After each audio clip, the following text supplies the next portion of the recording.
안녕하세요. 여러분의 마음 공부를 도와드리는 쿠니쌤입니다.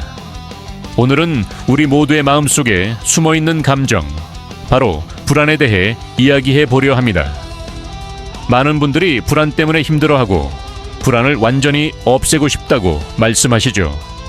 하지만 불안은 우리의 삶에서 없애야 할 대상이 아니라 오히려 잘 이해하고 다뤄야 하는 중요한 신호입니다. 불안은 우리를 지키기 위해 존재하는 감정이니까요.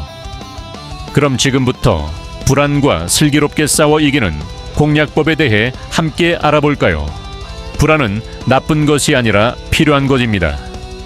우리가 불안을 느끼는 순간 많은 분들이 이 감정을 외면하거나 무시하려 합니다.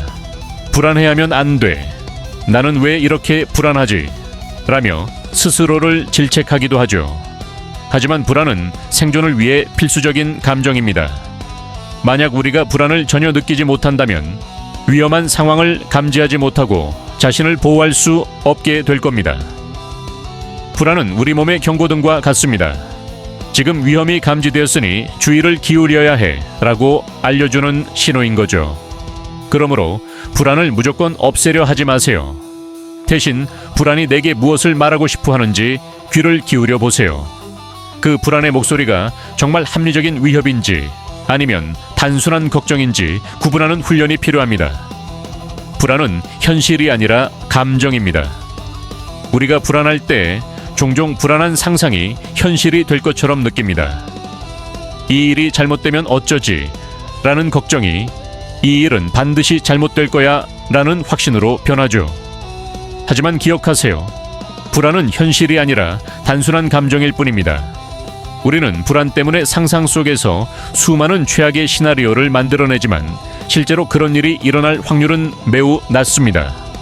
한 연구에 따르면 우리가 걱정하는 것의 80%는 실제로 일어나지 않는다고 합니다. 또 16%는 우리가 충분히 준비하거나 대처할 수 있는 일이며 나머지 4%만이 피할 수 없는 스트레스라고 하죠. 이 4%의 스트레스조차도 결국 우리는 이겨낼 수 있는 힘이 있습니다. 그러니 불안에 휘둘려 상상 속의 위협에 압도되지 마세요. 불안은 미래의 일이 아니라 지금 이 순간 내 마음속에서 일어나는 일일 뿐입니다. 그럼 이제 불안과 싸우지 않고 다루는 4가지 기술을 알려드릴게요. 불안이 찾아왔을 때 어떻게 해야 할까요? 무조건 참고 견디는 것이 아니라 불안을 객관적으로 바라보고 다루는 기술을 익혀야 합니다. 첫째, 불안 외제화하세요. 머릿속 걱정을 눈으로 확인하는 겁니다. 불안한 생각은 머릿속에서 계속 맴돌며 우리를 괴롭힙니다. 마치 거미줄처럼 엉켜서 도무지 끝을 찾을 수 없게 만들죠. 이럴 때는 그 생각을 밖으로 꺼내는 연습을 해보세요. 바로 외제화입니다. 노트에 지금 나를 괴롭히는 불안한 생각들을 모두 적어보는 겁니다. 내가 발표를 망치면 어떡하지? 쉰 사람들이 나를 싫어하면 어쩌지? 와 같이 구체적으로 적어보세요. 이렇게 글로 써놓고 나면 머릿속에서 끝없이 커지던 불안이 의외로 별것 아닌 것처럼 느껴지는 순간이 올 겁니다. 객관적인 시선으로 내 불안을 마주할 수 있게 되죠. 그리고 그 옆에 이 불안이 정말 현실이 될까? 만약 그렇게 되면 나는 어떻게 대처할 수 있을까? 와 같은 질문을 덧붙여 보세요. 불안이 막연한 두려움이 아닌 해결해야 할 문제로 바뀌게 될 겁니다. 둘째, 스트레스 해소를 위한 나만의 비상구를 만드세요. 스트레스가 쌓이면 불안은 자연스럽게 커집니다. 불안이 스트레스의 원인이 되기도 하지만 스트레스가 불안을 악화시키는 경우도 많죠. 그래서 불안에 대처하기 위해서는 스트레스를 해소하는 나만의 방법을 반드시 가지고 있어야 합니다. 이것을 심리학에서는 코핑이라고 부릅니다.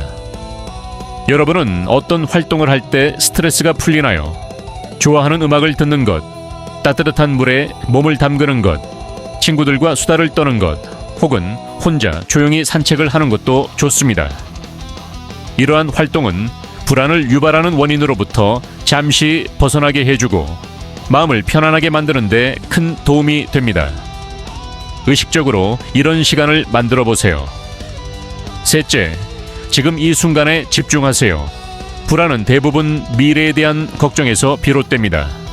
아직 오지 않은 일, 일어나지 않은 일을 미리 걱정하는 것이죠. 이러한 불안으로부터 벗어나는 가장 효과적인 방법 중 하나가 바로 마음 챙김입니다. 지금 내가 서 있는 곳, 눈앞에 보이는 풍경, 코로 들어오는 공기의 냄새, 내 발이 땅에 닿는 감각에 집중해 보세요. 의도적으로 오감을 활용하여 지금 이 순간에 머무는 연습을 하는 겁니다. 불안한 생각의 꼬리를 끊고 현재에 집중하는 힘을 기르면 미래의 걱정으로 인한 불안은 자연스럽게 줄어들게 될 겁니다. 넷째, 관찰자 시점으로 내 일상을 바라보세요. 가끔은 익숙한 공간에서 벗어나 객관적으로 나를 바라보는 시간이 필요합니다. 제3의 공간은 집이나 직장처럼 익숙한 곳이 아닌 나만의 시간을 보낼 수 있는 새로운 장소를 의미합니다.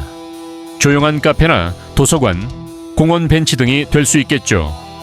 이런 공간에 가서 일상을 잠시 멈추고 나 자신을 객관적인 시선으로 바라보세요. 마치 영화를 보듯 내가 어떤 걱정을 하고 있는지, 무엇 때문에 불안해하는지 관찰하는 겁니다. 익숙한 환경에서 벗어나면 평소에는 보이지 않던 내 불안의 실체가 조금씩 보이기 시작할 겁니다. 앞서 말씀드린 방법들은 일상적인 불안을 다스리는 데 큰 도움이 됩니다. 하지만 불안의 정도가 너무 심해 일상생활에 지장을 초래할 정도라면 그것은 단순한 불안을 넘어선 불안장애일 수 있습니다. 공황장애, 강박장애, 사회불안장애 등이 여기에 속하죠. 이러한 경우 혼자서 해결하려고 애쓰기보다는 전문가의 도움을 받는 것이 현명합니다. 심리상담은 불안의 근본 원인을 찾고 불안에 대한 인지적 왜곡을 바로잡으며 불안을 유발하는 상황에 점진적으로 노출시키는 등 체계적인 방식으로 불안을 치료합니다. 특히 불안의 근본적인 원인이 어린 시절에 불안정 애착에서 비롯된 경우가 많습니다. 상담사와 함께 안전한 관계를 맺고 그동안 채워지지 않았던 안정감을 회복하는 과정을 거치는 것은 불안을 극복하는 데 매우 중요합니다. 많은 분들이 불안 때문에 꿈을 포기하고 사회생활을 두려워하며 스스로를 고립시키곤 합니다. 하지만 여러분은 혼자가 아닙니다. 불안은 누구나 겪는 감정이고 불안 때문에 힘들어하는 여러분의 마음은 충분히 이해받아야 합니다. 중요한 것은 포기하지 않는 것입니다. 불안과 싸워 이기려는 용기, 그리고 필요할 때 도움을 구려는 용기만 있다면 불안은 더 이상 여러분의 삶을 갉아먹는 존재가 되지 않을 겁니다. 불안을 잘 다루는 법을 배운다면 오히려 불안을 통해 자신을 더 잘 이해하고 더 풍요로운 인생을 살아갈 수 있게 될 것입니다. 여러분의 용기를 진심으로 응원합니다. 오늘 영상이 도움되셨다면 구독, 좋아요, 알림 설정 부탁드려요.